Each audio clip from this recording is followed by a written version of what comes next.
C, we're going to expand just using the laws of logarithms. This one can be done in two different ways. I'm going to show you both. 1 over x squared can also be written as x to the negative 2. So you can write it with just this one exponent and then apply the power law and put negative 2 out front as an exponent. So that's a good option. Now, many of you also might have thought of this as division, which is great too. So if you were going to write this and expand it, you would say log base 6 1 minus log base 6 x squared. And now we're going to apply the power law with the 2 here. And we're also going to evaluate this. So I'm just going to go up top here. If I wanted to evaluate this, I'm going to let log base 6 1 equal a variable. So I'll just pick y. So 6 to the y equals 1. And then I need a common base. So the common base is now, so if you have 1, remember anything to the exponent 0 is 1. So I'm going to write this. I'm going to go over here. 6 to the 0, so y is equal to 0. So log base 6 1 equals 0. In fact, the log of 1, no matter what the base number, is always going to equal 0 because you're going to have the same instance where you will always set the exponent to 0. You don't have to remember that rule because you can always figure it out.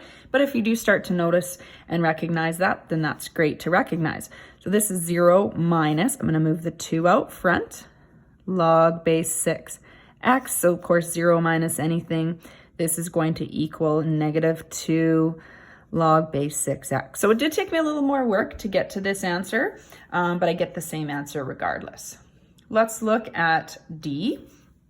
So we're going to expand this one. We're going to have x cubed. Now this is in the denominator, so minus. These are multiplied together, so you have to add them, but they're divided by both of them. So I'm going to do this in 2 steps, and I'm going to show brackets. So this would be log y, because these are multiplied together, we're going to add log square root of z. I'm going to put that in exponential, like write it as an exponent right away. So square root is to the 1/2. Now I cannot keep brackets here, so I need to multiply this through the brackets. That changes this sign. Now, I often do this step in 1 because the way I remember it is if these are in the denominator, they're both going to have subtraction signs. So you don't necessarily have to show the brackets. You can just jump to go recognizing that if these are together, because it's the x cubed is minus the y and the x cubed was minus with the z.